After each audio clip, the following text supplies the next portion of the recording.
2023 is going to be insane, you all. And when it comes to gaming, I am so excited to play the slate of games that I have today in this video, and I think you guys should be too. I just can't even contain myself on how excited I am for 2023's games. And this isn't like a normal gaming calendar year. This is a very, very unique gaming calendar year, in my opinion, compared to this past year in 2022, or the current year whenever you're watching this video. I'll explain that here in a second for you all. But as you all know that follow this channel, I mainly cover MMOs and specifically the Elder Scrolls Online. But with ESO's recent shortcomings, I have been looking for other games to dive into and enjoy. I thought it would be fun to make a list of games, 5 specifically, that I am definitely going to be playing in 2023.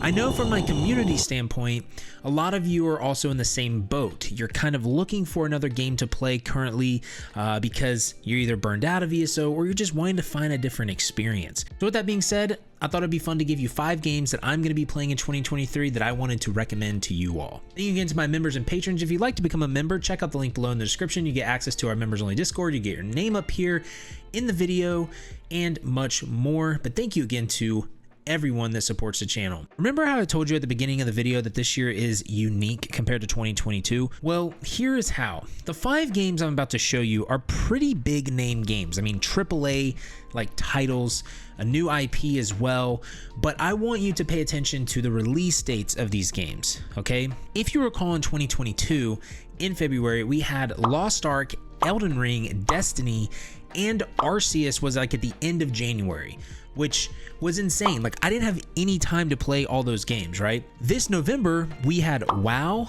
Pokemon, we had God of War, and we had COD, because COD was basically at the end of October, and then the season 1 started, I think, November 16th. And you also had New World. So there was so many bigger games that came out this November and then this past February that really made it difficult to play games, okay? The crazy thing about 2023 is a lot of these games are so spaced out in a lot of ways that it will actually give you a lot of time to play the game. The hardest thing right now in gaming, which sounds like such a first world problem, is that you don't have enough time to play games because so many gaming companies release their games all at the same time, it seems like.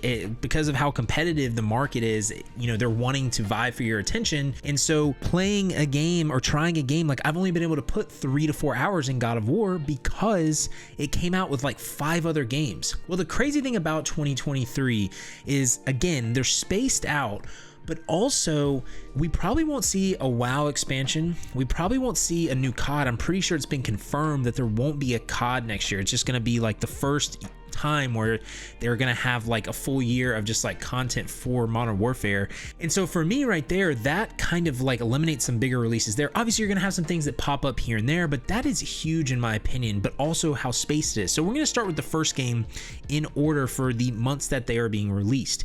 The first game is Hogwarts Legacy. This is supposed to release February 10th, and this is by WB Games, and WB Games is known for the Batman series and the Shadow of Mordor, Shadow of War. This game looks fantastic. We haven't really seen a good looking or this nice of a looking or next gen Harry Potter game, I don't think ever. And so I'm very interested to see how it will feel and how it will play. This is a game that they said on their website and just online that this is a single player open world action role-playing game. And so you're not gonna be able to play with other people, but it's apparently very immersive, and you'll be able to create your own custom wizard or witch. You'll be able to explore Hogwarts Castle, you can explore the Hogsmeade, and you can explore the Forbidden Forest. And just a reference as well, I'm getting a lot of the information, specific information details from PC Gamer and a few other websites. I'll link them down in the description below. Those are like the 3 locations that you're gonna be able to play through. But when I watched the trailer, or like I think it's like a 14-minute trailer, there just seems to be a lot of deep conversation in the game. Like, this isn't like a game that feels like you're going to just do like a looter shooter kind of thing. It feels like there's going to be some heavy story involved, and it feels like it's going to be just a very overall, like, kind of touching different parts of gaming kind of game, if that makes sense. So that means like you're gonna have some solid gameplay, solid combat, solid story, solid exploration, and so that's gonna be really, really interesting. The question I do have though are, like, they talk about dungeons, and I'm curious like what the dungeons are gonna going to be like. Are they going to be like Diablo dungeons? Are they going to be like MMO dungeons? Like what kind of dungeons, you know, are we going to kind of get for this? Some other notable things that is on their FAQ on their website is there are no microtransactions, which I think is funny that they have to mention that, because I know people are probably upset about that. And it's funny because I'm pretty sure Shadow of War got a lot of crap for having microtransactions, which was another WB game, but there are no microtransactions, and this is not set in like the Harry Potter era. So like this is in the 1800s, so this is before Harry Potter, and so it doesn't have a lot of those characters according to their website and the articles, like I said below. I'm excited to play the game. Hopefully it's not a, you know, letdown or anything like that. Only time will tell with it. But the next game, moving on, is the second to last expansion for Destiny 2 Lightfall. This comes out February 28th. Now, that's 18 days after Harry Potter, but I believe that this is still going to give us enough time to enjoy Harry Potter. You see this space here. We're going to have even a bigger jump here in a little bit. But Lightfall is supposed to release February 28th, and this is kind of a neon explosion.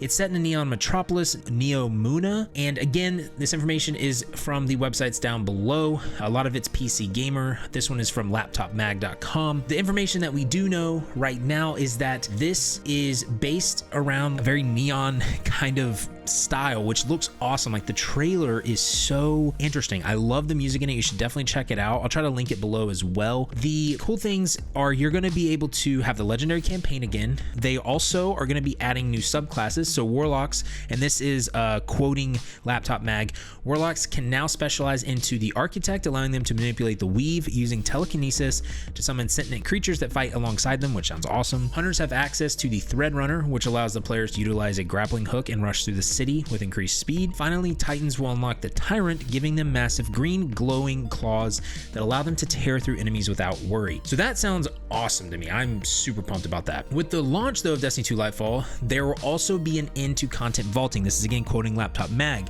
Basically, they're not currently sure if the old content in the vault will be coming out anytime soon, but the cool thing about this is a lot of people don't like to play Destiny 2 because a lot of the content has been vaulted and they can't access the game from when it was starting all the way till it's finishing. And so that's going to be really cool, and I'm interested to see kind of what that looks like. I also just really want to jump back into Destiny 2. I think it's a fantastic game, and I haven't been able to play the game because last year when the expansion came out, I literally bought the expansion and didn't play it for like 2 to 3 months. And it just sucks because there's been so many different games that have come out at the same time, and I just don't have time to play them. So I'm excited to jump back into it. It has the best raids I've ever done. Like, I love the Destiny 2 raids. I'm excited to do the legendary campaign again. I did a little bit in the Witch Queen. It was very difficult. And I'm a little sad though, because if you don't know this, our brahwegotthis YouTube channel actually started with Destiny content. You know, it just has a special place in my heart because I remember my senior year in college playing Destiny 1 beta, and then raiding, you know, in college, and it was such a nostalgic thing for me. So with this being the second to last expansion, I'm a little sad. Like, I don't know what, you know, where they're gonna go after Destiny, but I'm excited to play Destiny 2 Lightfall. Now moving on to the third game. This is one of the games that I have been waiting for a long time, and this is Diablo 4. You guys know that I love loot. I love RPGs. This game just at the Game Awards got announced for June 6th, 2023. There's also going to be a beta that you can play if you pre-order, which is awesome. But again, let's pay attention to the dates here. June 6th. That is almost 4 months after February. And again, that just gives you a ton of time to play Destiny and then go into Diablo 4 if you're the type of person that plays games like I do. But if you haven't seen the trailer, it was freaking awesome. I have also been watching a lot of Force Gaming content on it. He's gotten to play a lot of early access, so I will link his video down below. It's got he played like 50 hours and he has a bunch of information on it, and that's where some of this information came from. The game looks amazing. Like, just from the footage I've seen, the game looks fantastic. The character creation looks awesome. And again, you're in a top down, so like, how much will that matter? Not too much, but it's still cool that it looks that good. Apparently it's gonna have raids. It has like over 100 dungeons. It's got public events, world bosses, and so it's basically sort of going to be more of like an MMO. And if you've played Lost Ark is an MMO, but it's an ARPG too. It's a top-down MMO. So I think Blizzard's trying to like really tap into that, because I just think that it's a good formula. It's a fun formula. And so I'm excited to see kind of what that looks like. There's also some dev blogs and like videos that they talk about, like the open world that you can check out and many other things, but it looks really, really fun. It's been a long time since we got a new Diablo, and I just love those kind of games. They're very fun. I'm super stoked for this game. Now, they did say as well in an article that the game is not going to be monetized like Diablo Immortal, which is good. That article is from PC Gamer as well. I'll have that link down below. But as you all know, the controversy with Diablo Immortal, it was a terribly monetized game. It was so predatory, and I'm glad to see that. I do know that it's going to have microtransactions in a shop. I think they are going to do like a battle pass thing too, but as long as it still has the core loot system where you can just earn everything, I'll be perfectly fine with it. But I'm super excited for it. And the article that I looked at on PC Gamer, it looked crazy how the Paragon system worked. And it's also going to have cross-play multiplayer, which is awesome. Now, moving on to the next game that I am so excited for, and really newly excited for, and that is Baldur's Gate 3. Baldur's Gate is supposed to release in August 2023. Again, you have about a 2-month window there, so you can play Diablo a bunch, then you can play some Baldur's Gate. As a person who has just recently started playing D&D, I've only been playing D&D now for about a year. I am so happy about this game and so excited. D&D to me is so fun. So like being able to visually see like your player do like turn-based actions like a D&D format is just so awesome to me. I was playing some Divinity Original Sin 2 this year, and that's by the same people that are making Baldur's Gate 3, and I was just having so much fun. Like after playing D&D, you really appreciate, and it makes you become actually a better D&D player, because if you are new to D&D, you kind of go like blazing in a lot of times. You don't think about it strategically, and so Baldur's Gate just looks just fantastic. The graphics look amazing. The character creation looks amazing. Larian again made Original Sin 2, and so this game will probably just be fantastic. But at the moment, there are 10 classes: Cleric, Fighter, Ranger, Rogue, Warlock, Wizard, Druid, Sorcerer, Barbarian, and Bard. The races currently are humans, halflings, elves, half-elves, dwarves, gnomes, and there's also tieflings, drow, and Githyanki. I don't know if I said that right. I'm sorry. Don't get upset at me. D&D lore people. But this game looks fantastic. If you haven't checked out the collector's edition yet too, it looks really cool. If I didn't have to pay $300 for it right up front, I would definitely get it, but I just don't feel like dropping $300 right now. But I am super stoked for this. And if you like D&D, you like turn-based games, you like rich choices and lore, this is a game for you. I'm telling you, this is going to be a fantastic game to play with friends, to play by yourself as well, because you can do like a party of 4, and you can control the NPCs.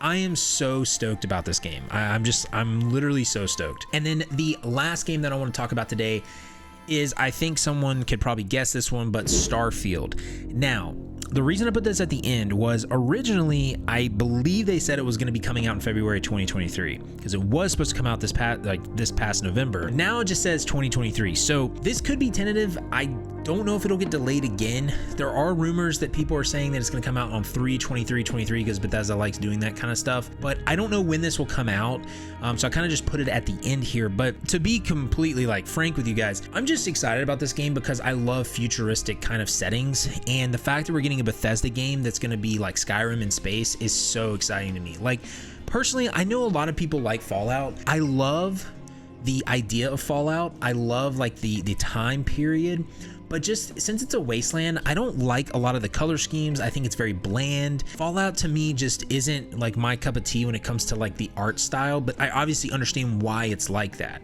But Starfield is like my cup of tea.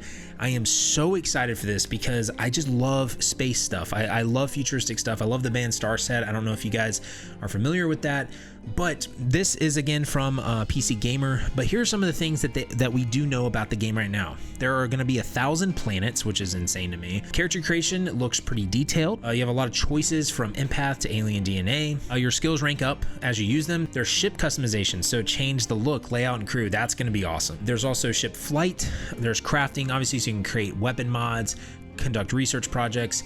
There's outposts where you can build your own and hire characters to work there. So that's like settlements kind of in Fallout. There's lock picking, voice acting. There's no one for your protagonist, they say, but there's obviously going to be voice acting. Bethesda always has that. And so those are just a few things that we know of. There's not a lot of information out there with this game, which does make me a little scared because it could technically get delayed, but that's only something we'll know when time will tell from that. So I'm not too concerned with that right now. I'm just hyped about these other games that have been confirmed. And again, obviously they can be delayed, but I don't think they will be. So I don't know if you're excited yet, but if you're not excited at all, then I'm sorry, because I don't know how, because these games are going to be, I think, fantastic. But if you aren't excited, thank you for making it to this point in the video. I do appreciate it, and it does tell me that at least that was somewhat interesting. I'd love to know what you guys think down in the comments. Like, are you guys going to be playing these games? Are you going to be playing none of these games? Are there games that you're going to be playing that I haven't mentioned that you're like, Adam, you got to check this game out? What are you talking about? This game comes out in, March. Like, you need to check this out. Let me know down in the comments, because like I said, this channel is going to be focusing more on gaming in general. There's still going to be ESO content, but we're going to be doing games in general because I'm just excited to play other things and I want to bring that content to you all. But thank you again for watching. If you did like it, make sure to like, subscribe, heavy attack that bell icon, and you can check out this video above that will be hilarious for you to watch when I play Dungeons & Dragons, the worst RPG ever. But until next time, y'all, just remember to have faith, be great, and I'll see you on one of these games.